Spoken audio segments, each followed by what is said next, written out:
always love Halloween. It is the one day or 1 week or even sometimes I can stretch it out for a month that I don't have to change my look. It's great. I'm just listening to Lily upstairs, who is whining. Okay. I love Halloween. It is the 1 week a year that I get to go outside without having to change. It is absolutely lovely.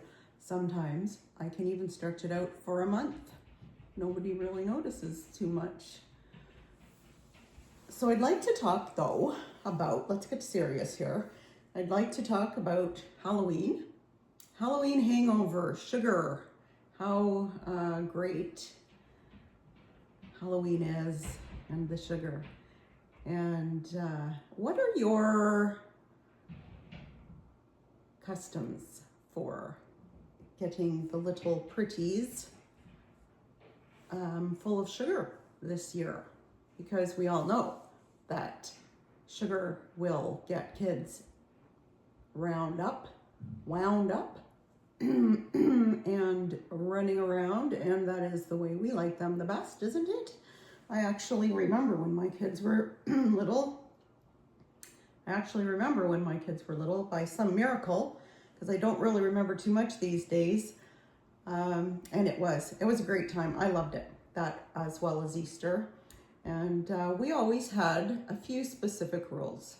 When the kids got home from Halloween, they had to pony up their candy, and I had to go through it because there were some serious repercussions if I did not. As we all know, it was rife full of razor blades and poison that would kill those children by morning.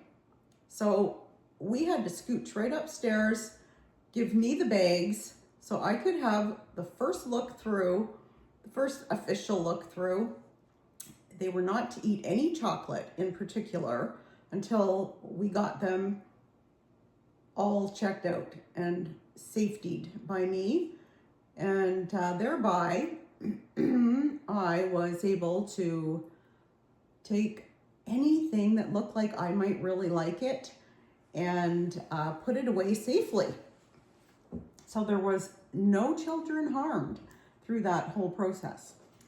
And then we would also divide up the bags into stashes, donation boxes and future baking baggies that would go in the freezer.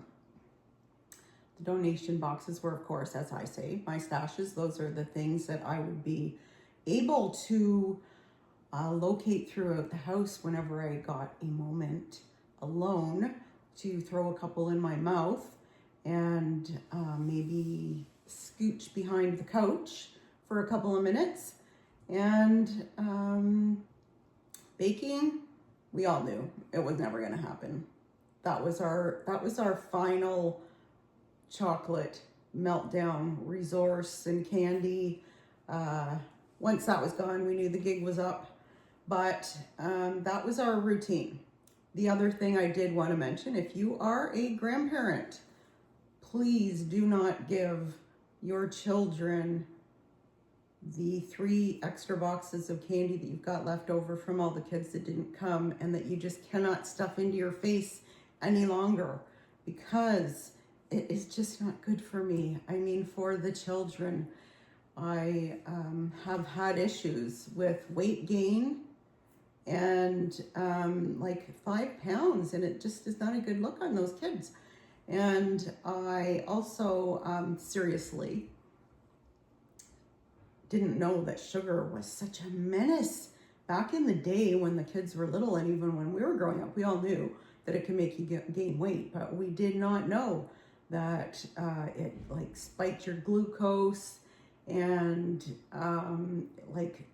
it causes aging. Like, most of this is probably from too much sugar. The rest is probably too much sun and maybe a few other things. But Sugar, it is a menace for aging. It causes wrinkles and it gives you brown spots. And I just can't take it anymore. So I don't do that much sugar. This is Binxie. He's decided to make an appearance. Hey, Binx, I was hoping you would. That's why we're down here. Yeah. And, oh, my bloomers? No, my bloomers are showing. I was afraid of that. I didn't have my fancy ones on today. And, I can't tell if my pointy hat is acting a little weird. So anyway, it's okay. It doesn't matter. We're all witches here, right? We don't need to worry about which direction our pointy hat is pointing. And, right, Macy? This was a rescue cat my daughter rescued to go along with the other rescue cat that I will be having their story on this channel if you would like to hear it, because it is quite an interesting story. And anyway, so back to the children. I think that might have been all that I was going to say about that. So yes, be very diligent about the sugar. Switch witch, that was something that I had never heard of and my daughter told me about. That's a new thing apparently to traumatize the kids with. You take their sugar away from them and give them a toy, give them something else of their choosing. Now, of course, it's very important. They have to agree with this. You have to cut all stops to convince them that the toy is going to be better than the sugar. I'm not really sure how this is done. I myself don't think I could ever come up with a convincing argument on that, but some kids can be gullible, especially if you have trained them from the time they were babies. So it maybe can be done, and then of course we all know what to do with that stash. Maybe I could do it with a little motivation, with that kind of motivation on the line. So anyway, I am going to make another video about sugar and the downfalls of it, and what we should be doing to cut down on sugar so we can be healthier and maybe not happier, but healthier. And I hope you all had a great Halloween, our favorite holiday of the year. Have a great day and eat as much chocolate as you can.